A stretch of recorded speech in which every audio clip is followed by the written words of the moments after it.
जय हिंद साथियों, स्वागत है आप सभी का हमारे YouTube चैनल ज्ञान आरबीएल में।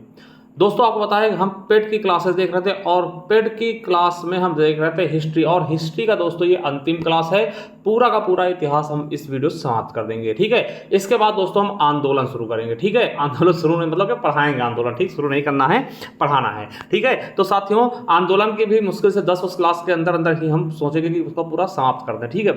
तो चलिए, ठीक है। तो आज हम देखेंगे ब्रिटिश राज का सामाजिक आर्थिक प्रभाव। और दोस्तों, पिछले वीडियो में हमने वो छोड़ दिया था क्या, आपका 1857 क्रांति यानी प्रथम स्वतंत्रता संग्राम, तो उसको भी हम पूरा इसी वीडियो में कवर कर लेंगे। तो दोस्तों शुरू करते हैं। उसके पहले मैं आपको बता दूं कि जो बच्चे दोस्तों चाहते हैं ये PDF बैच लेना पेट का, तो ले सकते हैं मेरे दोस्तों। इसमें आपको क्या क्या मिलेगा, तो इतिहास की PDF हो रही, आंदोलन होगा, भूगोल होगा, अर्थव्यवस्था होगा, विज्ञान होगा और संविधान होगा, स्ट्रैटेजी के, हिंदी, करंट अफेयर, ये सब कुछ आपको मिलेगा। इसका दोस्तों प्राइस 199 रुपये रखा, मगर दोस्तों आपको बता दें कि स्वतंत्रता दिवस के उपलक्ष्य में दोस्तों 125 रुपये में आपको मिल रहा है। जल्दी जल्दी दोस्तों ले लीजिए, इसके प्राइस भी इंक्रीज होने वाले हैं। कैसे मिलेंगे, ज्ञान आरबीएल ऐप पे चलिए, वहां से ले सकते हैं। लिंक नीचे डिस्क्रिप्शन बॉक्स में दे दिया जाएगा, वहां जाकर ले सकते हैं। फिर डायरेक्ट आप डाउनलोड करिए हमारा ज्ञान आरबीएल ऐप। तो दोस्तों जैसे ही आप ऐप डाउनलोड करेंगे इस तरीके से देखिए, इस तरीके से खुल जाएगा और आपको आना होगा ई बुक्स वाले कॉलम में। और ई बुक्स वाले कॉलम में जैसे आप आएंगे ये देखिए, आप ये परचेस कर सकते हैं UPSSC पेट 2026 PDF बैच। यहाँ से आकर के आप इसको अच्छे से ले सकते हैं और तैयारी कर सकते हैं, ठीक है। देख सकते हैं ये हमारा पेट का पूरा कोर्स। और आपको बता दें हम पेट की जो क्लासेस दे रहे हैं, आप पहली बार जुड़े होंगे तो प्ले लिस्ट पे जाइए। देखिए ये हमने प्ले लिस्ट बना दी है, पेट 2026 के नाम से पूरी हिस्ट्री हमने समाप्त कर दी है। अब कल से आंदोलन चलेगा, ठीक है। तो चलिए शुरू करते हैं। उसके पहले बता दें कि मेरे साथ देखिए हम देख रहे थे इतिहास में हमने पहले वीडियो में हिस्ट्री का बारे में देखा, दूसरे में दोस्तों सिंधु घाटी सभ्यता, तीसरे में हमने वैदिक सभ्यता पढ़ी, ठीक है। और चौथे वीडियो हमने बौद्ध धर्म के बारे में पढ़ा, पांचवें हमने जैन धर्म के बारे में, छठे में मौर्य वंश के बारे में, सातवें में गुप्त वंश के बारे में, आठवें में हर्षवर्धन, नौवें दोस्तों राजपूत काल, 10वें हमने दिल्ली काल पढ़ा, सल्तनत काल पढ़ा, और 11वीं वीडियो हमने पढ़ा मुगल साम्राज्य, ठीक है। और 12वीं हमने पढ़ा मराठा, और 13वें वीडियो हमने ब्रिटिश साम्राज्य का अभ्युदय पढ़ लिया था, ठीक है। अब जो 14वां वीडियो उसमें हम प्रथम स्वतंत्रता संग्राम और ब्रिटिश राज्य का सामाजिक आर्थिक प्रभाव पढ़ लेंगे। तो ये हम आज इस वीडियो के बाद दोस्तों पूरा का पूरा इतिहास समाप्त हो जाएगा। इसके बाद दोस्तों जो नेक्स्ट हमारा शुरू होगा वो आंदोलन शुरू करने वाले हैं अगली क्लास से, ठीक है। तो चलिए शुरू करते हैं। तो साथियों देखते हैं 1857 क्रांति, जिसे हम प्रथम स्वतंत्रता संग्राम कहते हैं। क्या बोलते हैं, प्रथम स्वतंत्रता संग्राम, जिसको हम 1857 की क्रांति भी कहते हैं। ये चीज आपको याद रखना है, इसके बारे में पूछेंगे, आपसे क्वेश्चन पूछा सकते हैं, तो इसलिए इसको बहुत ही प्यार से पढ़ना है, ठीक है। चलिए बात करते हैं दोस्तों, जो प्रथम स्वतंत्रता संग्राम हुआ था, 1857 क्रांति हुई थी, उस समय इंग्लैंड की महारानी कौन थी, तो विक्टोरिया थी। इंग्लैंड के प्रधानमंत्री कौन थे, तो पामस्टन थे, ठीक है। और भारत का जो गवर्नर जनरल था लॉर्ड कैनिंग था, ठीक है, याद रखेंगे।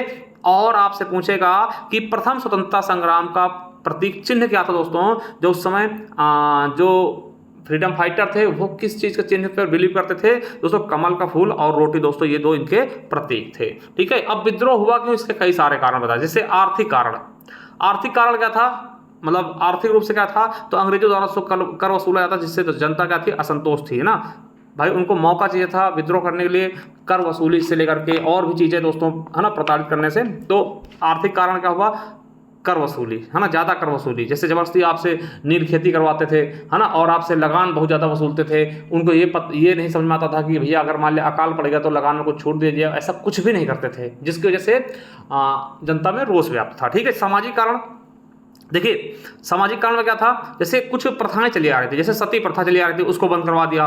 देखिए हालांकि किया अच्छा, मगर क्या हुआ कि लोगों को समझ में नहीं आया कि भाई इन्होंने हमारी प्रथा से छेड़छाड़ कर ली, है ना। बाल विवाह दोस्तों चला आ रहा था, बाल विवाह बंद करवा दिया। शारदा अधिनियम 1929 का संबंध दोस्तों बाल विवाह से भी रखेंगे, है ना। बाल विवाह क्या था कि आपको पता है कि 18 साल से कम उम्र में शादी करते थे बच्चों की, है ना, 5-5-6 साल में शादी हो जाती थी बच्चों की, तो उसको भी इन्होंने रोकने की कोशिश की, जिसकी वजह से लोग खफा थे कि भैया तुम कहा है हमें बीच में, है ना, वो बन रहा। विधवा विवाह दोस्तों शुरू कर दिया था अंग्रेजों समय में, तो लोग इसके भी खिलाफ थे। यानी देखिए कुछ काम इनके द्वारा अच्छे किए गए, मगर वो चीजें क्या है समाज में व्याप्त थी, तो लोग उससे ऊपर नहीं उठ पा रहे थे, ठीक है।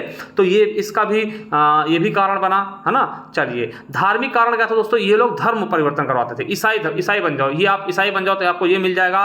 देखिए एक चीज बता दें कि 1850 में एक लैक्स लोकी कानून पारित किया गया था, जिसके अनुसार जो हिंदू ईसाई धर्म स्वीकार कर लेगा ना, उसके पैतृक अधिकारों से वंचित नहीं किया, यानी जो उत्तराधिकारों से वंचित नहीं हुआ, यानी आपके पिताजी की पैतृक चीज़ें आपको मिल जाएंगी अगर आप ईसाई बन जाते हैं, तो ऐसी चीज़ें। तो इससे धार्मिक कारण थे कि आप ईसाई बनिए, ये चीज़ें वो चीज़ें ज़्यादा, है ना, प्रेशर ज़्यादा, जिस वजह से भी लोग 1857 क्रांति का मेन कारण बनता। ठीक, राजनीतिक कारण क्या था?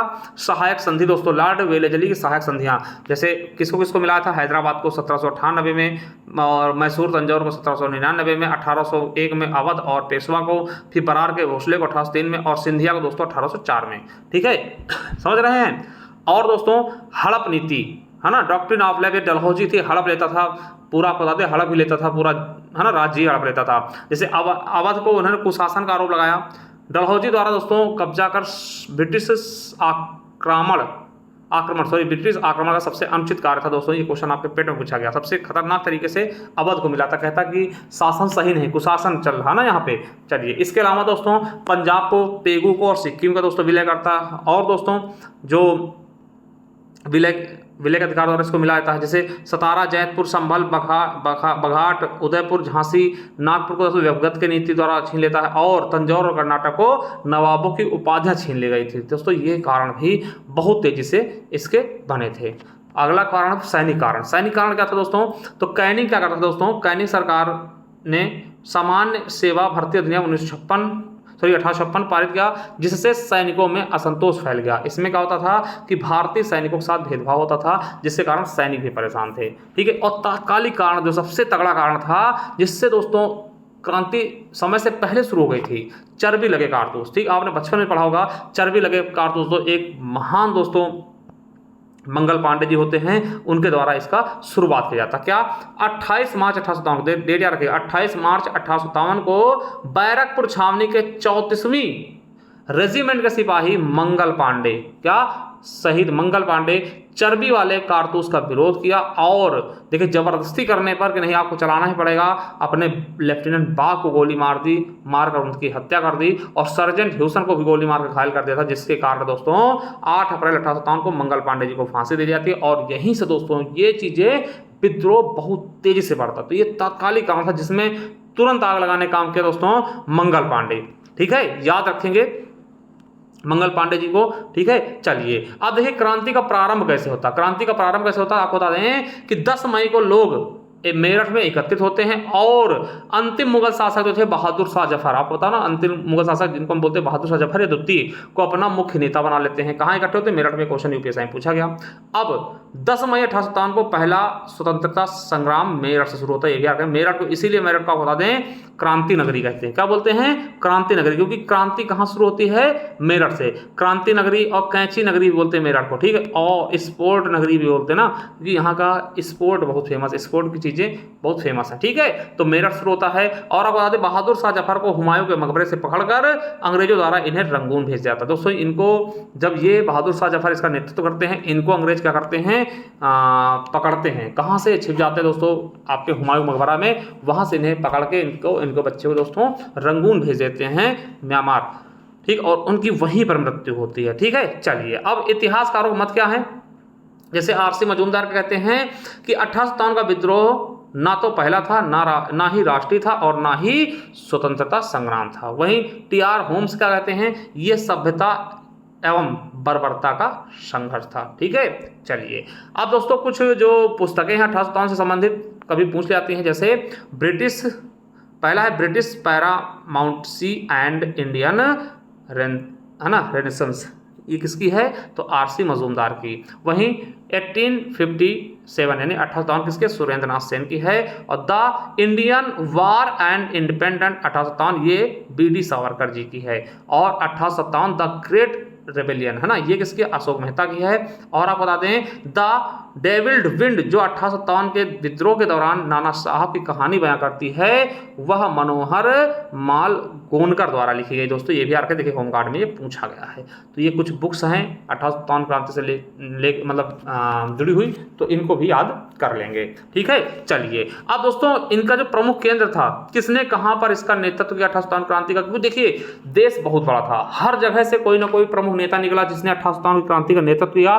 तो कहां से किसने नेतृत्व किया वो हम देखेंगे, क्योंकि यहां से क्वेश्चन आप एग्जाम में बहुत आते हैं। जैसे लखनऊ से बेगम हजरत महल, आपको बता दें कि बेगम हजरत तो अपनी बिरगिस कादिर जो उसका बेटा था दोस्तों उसको बिठा करके, है ना। कानपुर से नाना साहब तांत्या टोपे, दोस्तों देखिए कहाँ कहाँ पूछा गया, फॉरेस्ट गार्ड, वीपीओ लोअर में, ठीक। और बरेली से खान अब बहादुर खान ने किया नेतृत्व तो दोस्तों 18 क्रांति का। फैजाबाद अयोध्या से दोस्तों मौलवी अहमद उल्ला ने किया, ठीक, देखिए बीपीओ पूछा गया। और प्रयागराज से लियाकत अली ने किया, देखिए यूपी ट्रिपल सी लेखाकार और यूपी पीसी से पूछा गया। झांसी से दोस्तों रानी लक्ष्मीबाई जी ने किया। बिजनौर से बख्त खान ने किया, देखिए होम्योपैथी में पूछा गया। वहीं मथुरा से देवी सिंह ने किया। मेरठ से कदम सिंह ने किया, मेरठ से कदम सिंह ने किया। और आपको बता दें 18 की क्रांति का शुरुआत भी मेरठ से ही होता है। गोरखपुर से गजाधर सिंह ने, सुल्तानपुर से सईद हसन ने, फर्रुखाबाद से नवाब है ना तफुज्जल हुसैन ने किया। और रानीपुर से कारू भगत ने। वहीं बड़ौद दोस्तों, बड़ौद से किसने किया, शाहमल ने, देखिए पूछा गया है एसएससी सेशल में। जगदीशपुर दोस्तों बिहार से कुंवर सिंह ने, देखिए कुंवर सिंह अभी हारे नहीं थे, सबसे बुढ़े नेता थे, ठीक है, ये भी याद रखेंगे। और दिल्ली से दोस्तों बहादुर शाह जफर जो कि मुगल शासक के अंतिम शासक थे, मुगल के अंतिम शासक थे, ठीक है। तो हमने ये प्रथम स्वतंत्रता संग्राम बहुत ही शानदार तरीके से पढ़ लिया है, जहाँ से क्वेश्चन बनते हैं, जो क्वेश्चन बनते हैं वो सब कुछ हमने देख लिया। चलिए अब दोस्तों देख लेते हैं कि ब्रिटिश राज का सामाजिक आर्थिक प्रभाव, यानी ब्रिटिश राज से सामाजिक आर्थिक प्रभाव क्या पड़ा हमारे भारत पे, इसके बारे में देखते हैं। पहला औद्योगिकरण, औद्योगिकरण ये क्या होता है दोस्तों, तो 1813 में चार्टर अधिनियम ने ब्रिटिश नागरिकों के लिए एक तरफा मुफ्त व्यापार की अनुमति दी थी। जो 1813 में चार्टर एक्ट आता है उसके द्वारा ब्रिटिश नागरिकों के लिए एक तरफा मुफ्त व्यापार की अनुमति दी थी, जिसने ब्रिटेन से सस्ते मशीनों से बने सामानों को के साथ भारतीय बाजार में बाढ़ ला दी। यानी कि इसके बाद दोस्तों को पता व्यापार की अनुमति मिल गई, तो ब्रिटेन में दोस्तों जो सस्ती मशीनों से बने हुए सस्ते माल को दोस्तों भारतीय बाजार में लाके बांट देगा, जिससे यहाँ की दोस्तों व्यापार जो पद्धति थी वो चरमरा सी गई, ठीक है। दूसरी ओर ब्रिटेन में भारत से आयात पर भारी शुल्क लगाया गया, यानी जो ब्रिटेन से कोई कपड़ा मंगाएगा, भारतीय कपड़ा कोई ब्रिटेन मंगाएगा उस पर बहुत ज़्यादा टैक्स लगाए, जिससे वो क्या करेगा कि भारतीय कपड़ों को खरीदेगा ही नहीं, भारतीय कपड़े एकदम नष्ट होते जाएंगे, उनको कोई खरीदेगा नहीं, क्योंकि टैक्स ज़्यादा लगेगा, महंगे हो जाएंगे, ठीक है। और उतने पैसों में उनके द्वारा बनाए गए अच्छे कपड़े मिल रहे हैं, ठीक है। चलिए 1820 के बाद यूरोपीय बाजारों में भारतीय निर्यात पर लगभग रोक से लगा दी गई है ना, क्योंकि महंगे कर दिए गए हैं, टैक्स लगा दिए कि भाई भारत से जो भी सामान मंगाएगा उस पर बहुत ज़्यादा टैक्स लगेगा, तो कौन मंगवाएगा, कोई नहीं मंगवाएगा। चलिए ग्रामीणीकरण क्या हुआ कि उद्योगों के पतन के बाद भारत में ग्रामीणीकरण की ओर रुझान बढ़ा। भाई उद्योग बंद हो गए तो लोग अब खेतों में काम करना शुरू करें, गांव की तरफ आ गए ना, यानी पारंपरिक आजीविका के नुकसान के कारण कई कारीगरों ने अपना पेशा छोड़कर गांव की ओर रुख किया, जिससे अधिकांश कारीगर कृषि पर आधारित हो गए। भाई कहीं चलो गांव में एक विश्व खेती है तो उसी में करके अपना जीवन यापन हम कर लेंगे, ठीक है। क्यों, क्योंकि शहर में जब आपके पास जॉब नहीं होगी, आप सोचिए खुद कि शहर जाइए, शहर में अगर कोई कंपनी काम ही नहीं करेगी, है ना, कोई काम ही नहीं होगा दोस्तों, आप क्या करो, फिर से कहो कि चलो गांव में चलो अपने खेती करते उसी में खाने तो कमी नहीं होगी ना, ये चीज़ सोच के फिर आप गांव चले आएंगे, ठीक है। तो ऐसा ही हुआ, मतलब ग्रामीणीकरण बढ़ा। अगला है कृषि का व्यवसायीकरण, कृषि का व्यवसायीकरण हो गया, यानी कि क्या हुआ कि ब्रिटिश नीतियों का एक अन्य प्रमुख आर्थिक प्रभाव किस प्रकार, जैसे कॉफी हो गया, नील हो गया, कपास हो गया, जूट हो गया, अफीम जैसी बड़ी संख्या में वाणिज्यिक फसलों की शुरुआत कर दी। यानी ये दबाव डालते थे, पता नील विद्रोह हुआ था, ठीक है, कि नील खेती करिए, उसमें किसानों को बहुत ज़्यादा लॉस होता, दोस्तों उसके पैर तक सड़ जाते थे ना, तो समझिए, तो जबरदस्ती कहा गया कि भैया ये आप क्या करिए वाणिज्यिक फसल उगाइए, जिसको हम तुरंत जो देखिए वाणिज्यिक फसल क्या होती है, जिसको हम लगाते इसीलिए है कि पैसे कमा सकें। अब देखिए धान गेहूं क्या है, खाद्यान्न फसल, इसको आप खाएंगे, ठीक, इसको आप स्टोर करेंगे खाने के लिए, मगर अगर आप सोचिए अगर आप गन्ना लगा लेंगे तो गन्ना क्या स्टोर करेंगे, बिल्कुल नहीं करेंगे। आप गन्ना किस लिए लगाते हैं कि हम मार्केट में बेच के हम पैसा कमाएंगे, केवल पैसा कमाने के लिए होता है, उसको आप स्टोर नहीं करेंगे ना, तो ये वाणिज्यिक होते हैं। जैसे कॉफी आप लगाएंगे, चाय लगाएंगे, है ना, या फिर जूट लगाएंगे, कपास लगाएंगे, अफीम लगाएंगे, इनको आप स्टोर नहीं करेंगे, आप बेचने के उद्देश्य से ही इनको आप लगाते हैं, ठीक है। तो ये वाणिज्यिक फसलें होती है, ठीक है, इनकी शुरुआत हुई।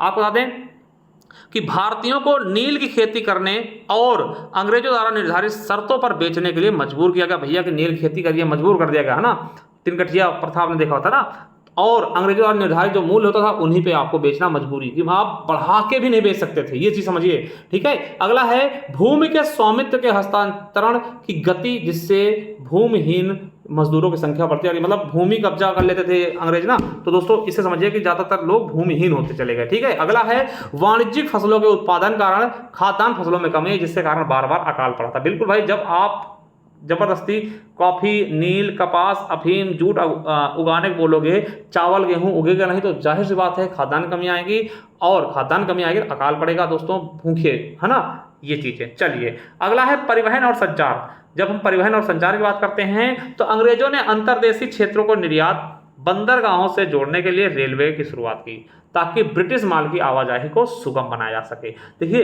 रेलवे की तो तैयारी भारत में की गई मगर अंग्रेजों ने अपने फायदे के लिए किया। क्यों?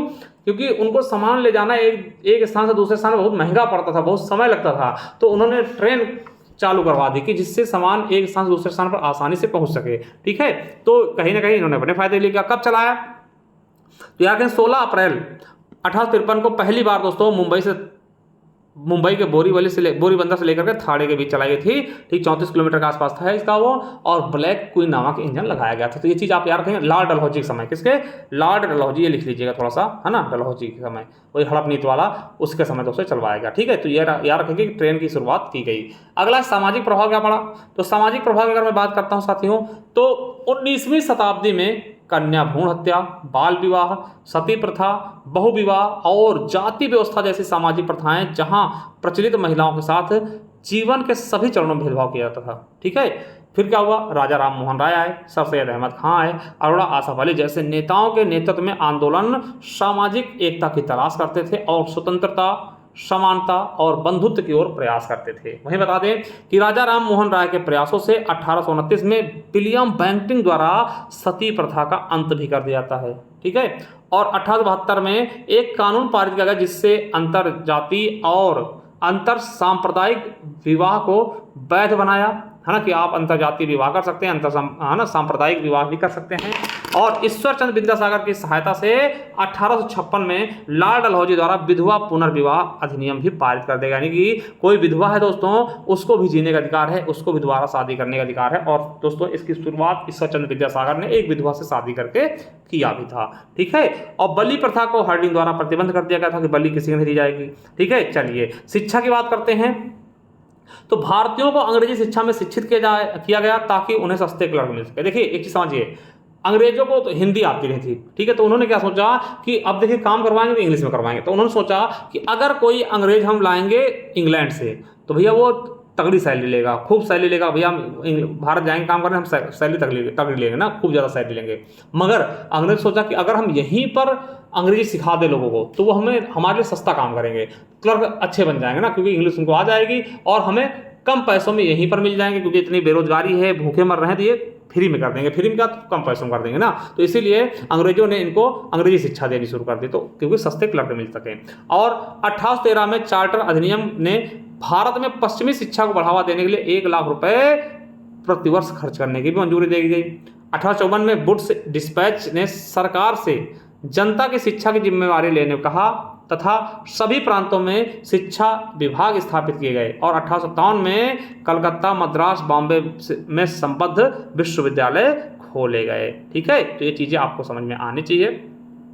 आई होप आया भी होगा। साथियों आपका इतिहास हमने पूर्णतया समाप्त कर दिया है। ठीक, पूर्णतया। अब हम सोच रहे हैं आंदोलन समाप्त करें। आप सभी देखिए, थोड़ा सा शेयर करिएगा और कमेंट बॉक्स में कमेंट करके बताया करिए कि कैसी लगी क्लास, अच्छी लगी या सुधार करनी, कुछ भी आप कह सकते हैं। ठीक है, बाकी दोस्तों मैंने बता दिया है कि जिसको चाहिए ये है ना नोट्स ले सकते हैं, अभी भी आपके पास समय है और बहुत ही शानदार तरीके से, एकदम अपडेटेड तरीके से दोस्तों नोट्स आपको मिलेगा। तो जा करके डाउनलोड करिए प्ले स्टोर से, है ना, 125 रुपये में आपको अभी मिल जाएगा। जैसे हमारा ज्ञान RBL ऐप डाउनलोड करें, लिंक नीचे मिलेगा। ठीक है, उसके बाद आपको जाना होगा हमारे ऐप पर, और जैसे दोस्तों ऐप पर आएंगे ऐसे खुल जाएगा और आपको जाना होगा ई बुक्स वाले कॉलम में। और ई बुक्स वाले कॉलम में जैसे ही आते हैं आप देख सकते हैं दोस्तों, ये आपको दिख जाएगा UPSSC पेड 2026 PDF बैच के नाम से। तो ये ले सकते हैं दोस्तों। और भी चीज़ें आपको बहुत सारी चीज़ें मिल जाएंगी, जिससे आपको स्ट्रैटेजी के और भी, है ना, हिस्ट्री, पॉलिटी, जियोग्राफी, है ना, बहुत ही न्यूनतम मूल्य पे हिंदी साहित्य, इतिहास, है ना, UP स्पेशल सब कुछ मिल जाएगा। तो जाइए ले लीजिए। ठीक है, डाउनलोड कीजिए। और दोस्तों हमने प्लेलिस्ट बना रखा था, यहाँ पे जाकर के सारी क्लासेस आप देख सकते हैं। चलिए थैंक यू, धन्यवाद। मिलते हैं नेक्स्ट वीडियो, तब तक के लिए जय हिंद, जय भारत, वंदे मातरम। Thank you, love you all.